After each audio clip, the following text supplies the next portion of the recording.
Hi everybody! Today we're going to be talking about some of the newer HTML5 tags that I like to refer to as the semantic tags. This is going to continue our conversation about how we're trying to make our web pages the most accessible as possible to as many people. Before we begin talking about specific tags though, I want to talk to you about the design of your web page.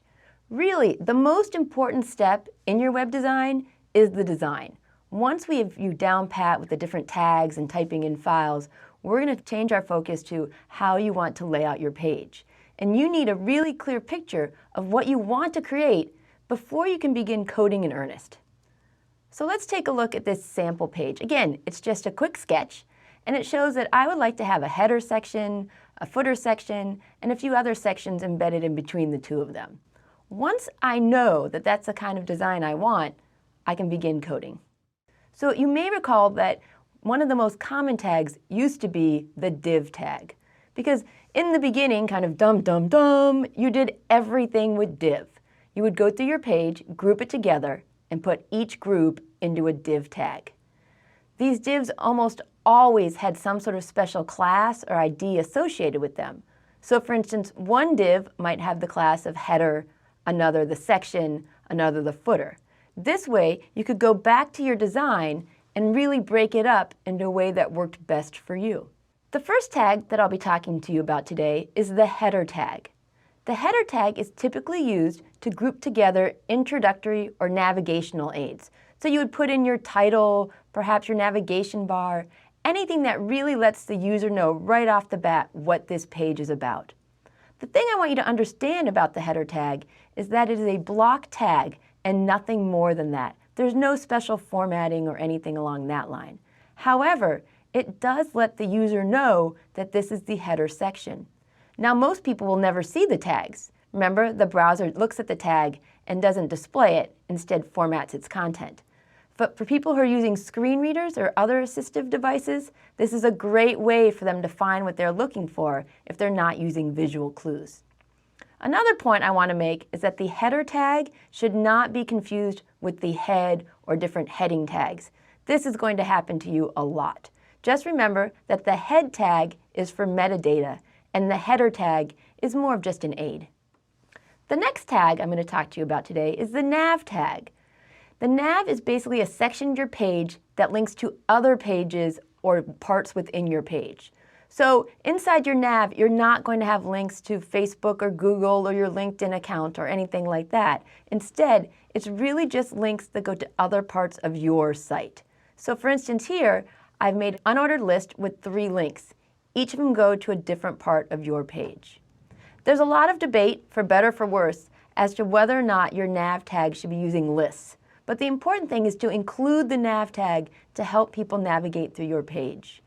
Oftentimes, you'll find the nav tag embedded inside the header tag.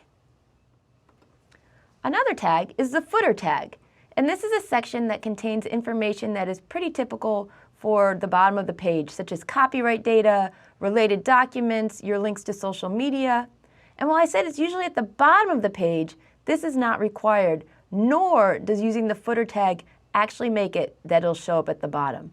So in this example here, I have my footer tag, my special entity to make the copyright symbol, and then my name with the line break. And then I've also included a link back to my main site. Some of our other semantic tags have a little bit more oomph to them. So for instance, one of the new tags is the figure tag, and it has a lot more semantics than the image tag we've gone over previously. Every figure can include additional information. So you can include an image, you can include multimedia, you can include a combination of all of them. But it also has some additional tags, such as the fig caption. So what this is going to do is provides additional information for somebody who may not be able to see it. So the picture normally just floats by itself when it's in an image tag. This lets you say, this text goes specifically with this image. Now, again, we do have the alt tag, which helps describe the picture.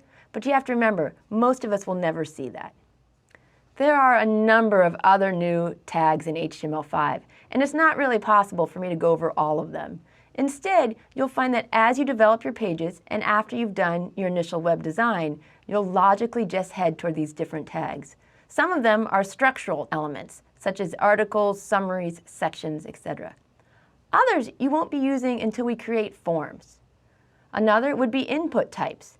Have you ever noticed that sometimes on your phone, when you click on certain buttons, different keyboards will pop up depending on whether you're typing in an email or a URL? These are all thanks to the new HTML5 email, date, color, etc. tags. We're also going to be able to talk about graphics elements such as canvas, and also media elements, which let you go ahead and put in your movies and music of your choice. The important thing to remember is that if you're developing your page and you find yourself using a lot of divs, you're going astray. You really want to use the best tag available that'll give the most meaning to the users. Semantic tags are going to help guide your users to the information in your page. And that's really what you want to do. You want to make your page the most accessible to as many people as possible.